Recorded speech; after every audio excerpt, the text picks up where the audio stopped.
हिंदू की हितैषी बनती है ये सरकार। अभी बीफ बेचने वाली कंपनी से ये 250 करोड़ रुपए चंदा ले रही है। पाकिस्तान का नारा देती थी, पाकिस्तान से वो चंदा ले रही है। अभी क्या, अभी उनसे सवाल करो, अभी कहते हैं चुप हो जा, नहीं तो वो शिक्षा फ्री करें, स्वास्थ्य फ्री करें, महंगाई कम करें, हमको राशन नहीं चाहिए, हमको फ्री का घर नहीं चाहिए, हमको फ्री का वॉशरूम वगैरह नहीं चाहिए। वो हम खुद कर लेंगे जब वो हमको सक्षम उतना बनाएंगे। तो 400 पार होने के बाद जो है वो संविधान में जो चाहे वो कर सकते हैं। अभी महंगाई जो बढ़ती है वो एक रिदम में बढ़ती है, धीरे धीरे बढ़ती है, लेकिन इस सरकार में जो महंगाई बढ़ी है वो बहुत उछाल से गई है। उसके पीछे का कारण यही है। मतलब आपको लगता है मतलब चुनाव जीतने के बाद यहाँ नजर नहीं आएंगे? नजर बिल्कुल नहीं आएंगे। उसमें जब गड़बड़ी हुआ तो वो बीजेपी सरकार वाले ने उनसे चंदा ले लिया कि नहीं तो हम बंद करवा देंगे। राम रहीम को देखिए, बलात्कारी को 50 दिन के पैरोल पे निकाला है और शिक्षा मंत्री को जेल में डाला है, वो भी बिना किसी प्रूफ के। गलत काम करना है तो आप मेरे साथ आइए, और अगर दूसरे के साथ रखे गलत करेंगे तो नहीं करने देंगे। जैसे ये 500 करोड़ जो बढ़ा है वो हमारे ऊपर बढ़ा है, हर व्यक्ति के ऊपर बढ़ा है। महंगाई यहाँ भागी है। किसको आप सपोर्ट कर रहे हैं? मैं कांग्रेस को सपोर्ट कर रहा हूँ। क्यों? मैंने 10 साल इनको भाजपा को देख लिया है, इनका कुछ समझ में नहीं आया अभी तक। काम के ऊपर जो वोट नहीं मांग रहे, वो लोगों को भड़का करके वोट मांग रहे हैं, और केवल सुप्रीम कोर्ट ही उनको टक्कर दे पा रहा है, बाकी सब उनके नीचे है। तो फिलहाल आपके हिसाब से यहाँ पर कौन जीत रहा है? किसी के हित के लिए नहीं है, वो केवल अपने हित के लिए और कुछ लोगों के लिए है। अभी इस समय मैं हूँ जौनपुर में। दोस्तों, जैसा कि इन दिनों देख रहे हैं, चुनाव का जो है माहौल काफ़ी गर्म हो गया है। फिलहाल अभी इस समय मैं जानने के लिए आ चुका हूँ और लोहिया पार्क में लोगों से बात करने के लिए। फिलहाल देख सकते हैं यहाँ तमाम लोग हैं। तो आइए, यहाँ पर भाई साहब हैं। सबसे पहले आपका परिचय हो जाए, क्या नाम होगा आपका? मेरा नाम है राहुल पाल। जी, यहीं से है? जी, जौनपुर से। आपके इधर क्या माहौल है चुनाव का? मेरे यहाँ माहौल तो धनंजय सिंह का है फिलहाल, जौनपुर का। हाँ। और देश में तो कांग्रेस चली है। देश में? जी। किसको आप सपोर्ट कर रहे हैं? मैं कांग्रेस को सपोर्ट कर रहा हूँ। क्यों? क्योंकि वो कांग्रेस में उनका मैनिफेस्टो मैंने देखा है, काफ़ी अच्छा है। हाँ। वो यूथ के लिए और बेरोजगारों के लिए और जैसे महंगाई के लिए, महिलाओं के लिए काफ़ी अच्छा काम के लिए उसमें दिए हुए हैं। 30 लाख नौकरी के लिए भी बात किए हैं। अच्छा। तो उनका इसलिए बहुत अच्छा लग रहा है। तो इसलिए आप उनको जिताएंगे? जी बिल्कुल। क्या मैंने नहीं दिख रहा है? मैंने 10 साल इनको भाजपा को देख लिया है, इनका कुछ समझ में नहीं आया अभी तक। क्या उम्र होगा आपका? मेरा उम्र इसमें ये 23 साल है। मैंने वोट नहीं दिया था। अच्छा। जी। अच्छा, मैं इस बार दूंगा, इस बार। अच्छा, पहली बार देने जी जा रहे हैं। पहली बार दूंगा। वो भी आप कांग्रेस को देंगे? जी बिल्कुल। क्यों, मतलब वो क्या हुआ बीजेपी का मतलब कार्य आपको नहीं समझ में आ रहा है क्या? मैंने 10 साल देखा है, काफ़ी कोई काम नहीं हुआ है। जितना उन्होंने कहा था, जो 15 लाख के लिए बोले थे, 2 करोड़ रोजगार के लिए बोले थे, महंगाई के लिए जो काफ़ी ज़्यादा वो मुद्दा उठाए थे, लेकिन महंगाई उस समय जो 2014 में था उसका करीब 2 गुना हो चुका है। उस पर कुछ नहीं बोल रहे हैं वो। और अभी जो ये चुनाव का माहौल है, वो अपने काम के ऊपर जो वोट नहीं मांग रहे हैं, वो लोगों को भड़का करके वोट मांग रहे हैं। और जैसे हमारी भावनाओं के साथ खेल रहे हैं, जो हिंदू करके खेल रहे हैं, मंगलसूत्र का बात कर रहे हैं, ये 400 पार की नारा दे रहे हैं। तो ये सब बोल रहे हैं, ये अपने काम के ऊपर वोट मांगते तो काफ़ी अच्छा होता। तो ये अपना 400 का पार का अगर बात कर रहे हैं तो कुछ तो बात होगी। नहीं, देखिए बात ये है कि वो 400 इसलिए करना चाहते हैं क्योंकि 400 पार होने के बाद जो है वो संविधान में जो चाहे वो कर सकते हैं वो। अच्छा, अपनी कह सकते मनमानी? हाँ, मनमानी, बिल्कुल मनमानी कर सकते हैं वो। अभी तो उन्होंने काफ़ी ज़्यादा मनमानी किया। अभी जैसे क्या बोले कि जो संविधान में जो उनको कोई रोक ना सके, वो ऐसा संशोधन करना चाहते हैं। फिलहाल में जो सुप्रीम कोर्ट है, केवल सुप्रीम कोर्ट ही उनको टक्कर दे पा रहा है, बाकी सब उनके नीचे हैं, सबको अपने अंडर में कर लिए हैं। बिल्कुल। मतलब 10 साल में आपको क्या लग रहा है? मतलब 10 साल में आप और कुछ जानते हैं 10 साल में उन्होंने क्या क्या किया है? 10 साल में मेरा उनका कुछ दिख नहीं रहा है। 10 साल में बस ये कि उन्होंने रोड का विकास किया है। हाँ। ये बात तो सत्य है। सत्य है। बिल्कुल। और दूसरी चीज़, ये महिलाओं को मतलब हर घर में उज्ज्वला योजना के तहत उन्होंने गैस सिलेंडर दिया है।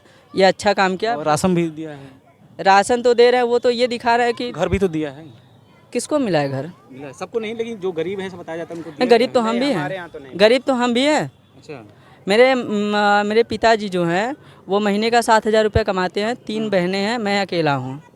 अब आप बताइए, 7,000 रुपये महीने में 4 लोग पढ़ाई कर रहे हैं। राशन मिलता नहीं घर में? हाँ, राशन मिलता है। तो दे तो रही सरकार ना, कुछ तो घर में। राशन से क्या हो रहा है? 5 किलो राशन से क्या होगा? आप बताइए, 5 किलो राशन दे रहे हैं, 200 रुपये लीटर तेल दे रहे हैं, उसको हमको खरीदना पड़ रहा है। है ना? तेल 200 रुपये का खरीद रहे हैं, बाकी हमको मतलब कोई भी चीज़ें हो, सब चीज़ें तो महंगी है। 5 किलो राशन दे के क्या कर सकते हैं? उतना तो हम खेत में उगा लेते हैं। मेरा कहना ये है, जो राशन दे रहे हैं वो राशन हमको नहीं चाहिए। ठीक, वो शिक्षा से 18% की जो 18% की जो GST लगा के रखे हैं, उस GST को कम करें। 2%, 4% जो भी है उसको रखें, वो शिक्षा फ्री करें, स्वास्थ्य फ्री करें, महंगाई कम करें। हमको राशन नहीं चाहिए, हमको फ्री का घर नहीं चाहिए, हमको फ्री का वॉशरूम वगैरह नहीं चाहिए। वो हम खुद कर लेंगे जब वो हमको सक्षम उतना बनाएंगे तो। हमारे देश का दुर्भाग्य ये है कि 75 साल हो गया हमारे देश को आज़ाद हुए, और आज भी हमारे देश के 80 करोड़ लोग राशन के पीछे पड़े हुए हैं। इसका मतलब ये समझ में आता है कि देश के सरकारों ने हमको इतना सक्षम नहीं बना पाया कि हम अपना पेट खुद से भर सकें। बोलने वाले तो बोलते हैं, साथ में कहीं ना कहीं वो लाभ भी तो लेना चाहते हैं आगे देखा जाए तो। इससे कोई लाभ नहीं है। 5 किलो राशन में क्या हम महीने भर खा सकते हैं? नहीं खा सकते। आपकी एक बात छोड़ा जाए, जो बहुत गरीब है उसका तो घर चल रहा है कि नहीं चल रहा है? देखिए, बहुत गरीब है, उनका घर नहीं चल रहा है। क्यों? इसलिए नहीं चल रहा है कि वो केवल और केवल आटा ले करके, मतलब गेहूँ और चावल ले करके हम केवल रोटी और चावल खा सकते हैं। उसके लिए हमको सब्जी चाहिए, दालें चाहिए, जो काफ़ी महंगी है, जो डिज़र्व नहीं कर सकते। वो 400 रुपये कमा रहे हैं, वो कैसे डिज़र्व करेंगे? सबसे बड़ी समस्या ये महंगाई है उनके लिए। तो फिलहाल आपके हिसाब से यहाँ पर कौन जीत रहा है? फिर से यहाँ पे तो धनंजय सिंह निकलेंगे, बिल्कुल। उनकी पत्नी जो हाँ, श्रीकला सिंह है जी। जी, आप किसको जीता भाई? आपको सबसे पहले नाम बताइए। जी धनंजय सिंह जी। जी बिल्कुल। उनका कुछ अच्छा लगा है कार्य? अच्छा इसलिए लगा कि हम लोग के बीच में रहते हैं, हमारे सुख दुख को बांटते हैं, उनको हमारी जो भी कमियां हैं, जो भी समस्याएं हैं, उसको सुनते हैं। और क्या है, दूर से आए हुए व्यक्ति हमारे, क्या अभी कोई भी होगा तो हमें सबसे पहले घर में कुछ होगा तो पड़ोसी काम आएगा, ना कि दूसरा आदमी दूर का आदमी। कहीं ना कहीं उनका तो घर देखा जाए, बचपन तो यही बीता हुआ है। बचपन बीता है ना। आज हमारा बचपन आज से 50 साल पहले कुछ और था, और आज वास्तविक कुछ और है। अच्छा, मतलब आपको लगता है मतलब चुनाव जीतने के बाद यहाँ नजर नहीं आएंगे? नजर बिल्कुल नहीं आएंगे।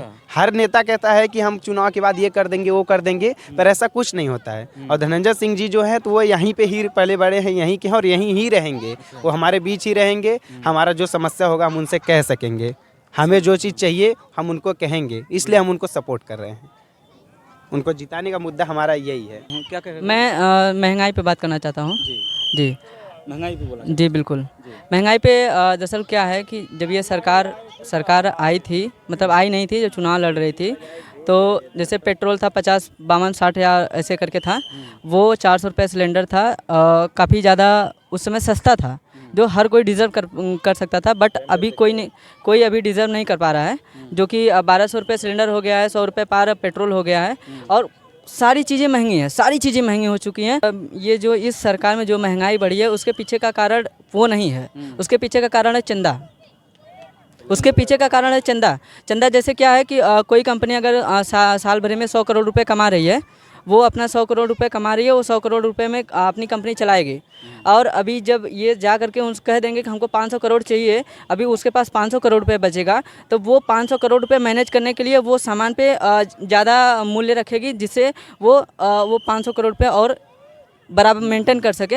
इसके लिए अभी वो हज़ार करोड़ रुपए कमा रही थी, अभी वो 1500 करोड़ कमाएगी, जिससे ये 500 करोड़ जो बढ़ा है वो हमारे ऊपर बढ़ा है, हर व्यक्ति के ऊपर बढ़ा है। महंगाई यहाँ भागी है, मतलब कहीं ना कहीं मतलब जी बिल्कुल। अभी महंगाई जो बढ़ती है वो एक रिदम में बढ़ती है, धीरे धीरे बढ़ती है। लेकिन इस सरकार में जो महंगाई बढ़ी है वो बहुत उछाल से गई है। उसके पीछे का कारण यही है कि जो चंदा ले रहे हैं। अभी देखिए, हिंदू का हित, चंदा लेने की मतलब आप कंपनियों की बात कर रहे हैं? बिल्कुल जो बड़ी बड़ी कंपनियां हैं उनसे ये चंदा ले, जैसे फिलहाल में अभी ये हिंदू की हितैषी बनती है ये सरकार। अभी बीफ बेचने वाली कंपनी से ये 250 करोड़ रुपए चंदा ले रही है। पाकिस्तान का नारा देती थी, पाकिस्तान से वो चंदा ले रही है। अनेकों मतलब अभी जो ये सीरम इंस्टीट्यूट था, ये जो वैक्सीन वाली कंपनी थी, वैक्सीन में काफ़ी ज़्यादा गड़बड़ी निकला हुआ है। वो जैसे हम लोग को अभी जो बीमार पड़ते हैं उनका बहुत तेज़ी से ये डेंगू वगैरह फैल जाता है और सारी समस्याएं होती रहती हैं। तो उसमें जब गड़बड़ी हुआ तो वो बीजेपी सरकार वाले ने उनसे चंदा ले लिया कि नहीं तो हम बंद करवा देंगे। ऐसे मतलब कि अभी रामदेव का देखे हैं आप, वो उस समय जो चुनाव 2014 में था तो क्या कहते थे, 40 रुपये का पेट्रोल चाहिए कि 13 रुपये का चीनी चाहिए। अभी उनसे सवाल करो, अभी कहते हैं चुप हो जा, नहीं तो अच्छा नहीं है ना, ये करते हैं। और वो मोदी जी जो हैं ओबीसी चिल्लाते हैं, और वो जो पतंजलि वाले हैं वो क्या कहते हैं, ओबीसी भाड़ में जाए या ऐसा कुछ बोले थे। अब ओवैसी अपना ऐसी तैसी कराएं बोलते थे ना। और दूसरा चीज़, ये सरकार जो है, इस सरकार में गलत काम करो, ये सरकार का जो काम है, ये गलत काम करने वालों को रोक नहीं रही है। बस ये कह रही है कि आपको गलत काम करना है, गलत काम करना है तो आप मेरे साथ आइए, और अगर दूसरे के साथ रख के गलत करेंगे तो नहीं करने देंगे। आप जैसे देखिए राम रहीम को देखिए, बलात्कारी को 50 दिन के पैरोल पे निकाला है और शिक्षा मंत्री को जेल में डाला है, वो भी बिना किसी प्रूफ के। ये सरकार किसी के हित के लिए नहीं है, वो केवल अपने हित के लिए और कुछ लोगों के लिए है बस। दोस्तों तो ये अभी मैं जौनपुर में था और यहाँ का माहौल, यहाँ पे दो युवा थे, उनसे मैंने बात किया। इनका कहना है धनंजय सिंह की पत्नी श्रीकला यहाँ पर जीतने वाली हैं। फिलहाल आप लोग जौनपुर से अगर देख रहे हैं तो एक बार कमेंट में बताइएगा कि आपकी नज़र में यहाँ कौन जीत रहा है, एक बार अपना राय जरूर लिखिएगा। फिलहाल मैं इस वीडियो को यहीं रखता हूँ, मिलता हूँ नए वीडियो में। Take care, bye bye.